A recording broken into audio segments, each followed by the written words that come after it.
So the crazy thing about this episode is that amongst all the flashbacks, because it's more than apparent that there was a lot of flashbacks in this episode, and a lot of things in this episode that was just like, you know, kind of fillerish, like the beginning with Konohamaru and stuff like that, there was actually some key elements to this episode that was like, you know, very important to the story. So for starters, while it wasn't the most important, definitely the Karin stuff was a bit more important because it showed progression that she's gonna be getting out of there. She had tools inside of that freaking Sasuke fetish picture that she had so that she'd get out of the cell.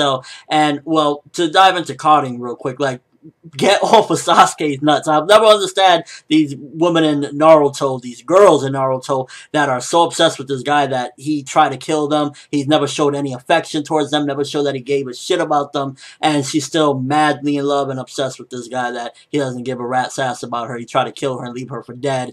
So, Karin, airhead of the day, I guess, for her, but that part was still nonetheless kind of important because now she's going to be getting out of there. So that particular part was a kind of key element, and then as well as Jugo and Suigetsu pretty much getting the scroll that they found inside of Orochimaru's hideout. That was another very important part because if you listen closely, Suigetsu was like, this scroll could change this entire war. Now, what was that scroll? That's a big, you know, mystery right there in and of itself, but I'm definitely saying that that was very important. And, I mean, the flashbacks that we got in this episode, while again, yeah, it's flashback, blah, blah, blah, we've seen it a million times, I actually had some enjoyment seeing back, and it kind of made sense to show those flashbacks because it's like, now we're getting more into like Sasuke and that type of centric stuff. So it's like, okay, we get to see those flashbacks, and again, like I said, yes, it's repetitive. So, you know, I kind of, in a sense, understand why they added that there, but it's still nonetheless, you know, it's flashbacks, whatever, get it out of here. I'm half and half with the whole thing of having all those flashbacks with Suigetsu, like, oh, remember when we did this, or remember when we did that?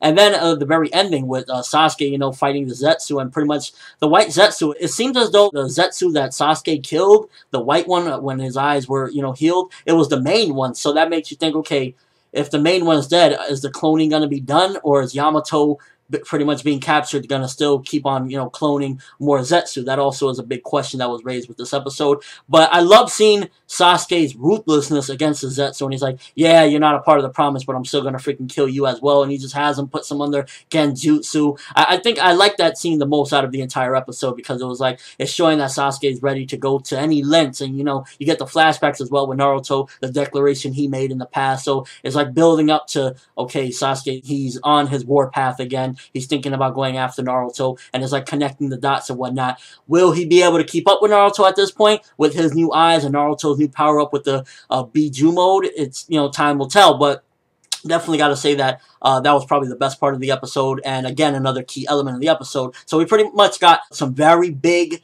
key points in this episode, but it was just mixed up with a bunch of flashbacks and some filler in the beginning with Konohamaru and his friends. And I like that they added that. I mean, at the same time, it's like, yeah, it's useless filler, but I like that we get to see, okay, what Konohamaru's up to in the village, because Kishimoto throughout this arc never really went back to some of those characters. It's like, hey, you know, Konohamaru's trying to be Hokage one day himself. What is he up to while all this is going on? So we get a little bit of, like, you know, more or less he's being a kid, trying to do his best to, like, you know, protect the village in any way he can, you know, doing guarding stuff. Again, it was filler, but I think that it added to the situation and made you understand, yeah, at the village, they're fearing for their lives as well. It's not just all fun and games either, even though the other kids are just like, oh, yeah, you know, having a good time.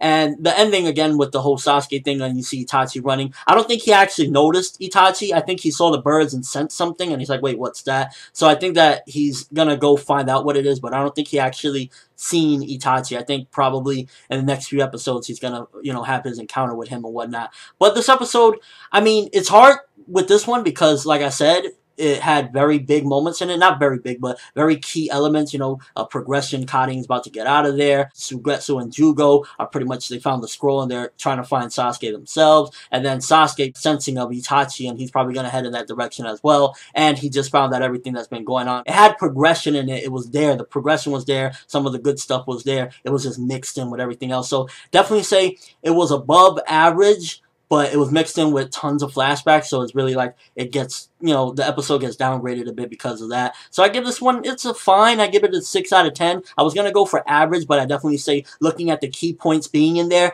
definitely gives it like, okay, we got some progression in here, even though there was flashbacks and filler and stuff like that. So I definitely give it that. Animation wasn't all that as well. There were some times where, like, you couldn't even see Sasuke's mouth, so that was a downside to the episode as well. It had standard animation for the most part, but there were times where it downgraded.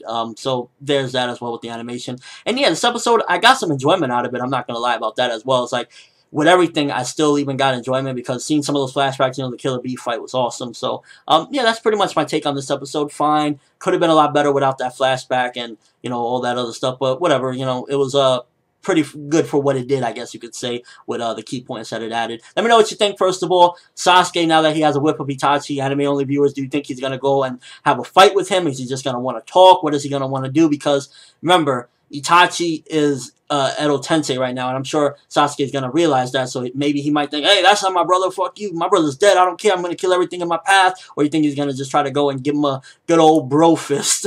And also, what do you think about Karin? Too obsessed with Sasuke? Crazy, retarded? Let me know.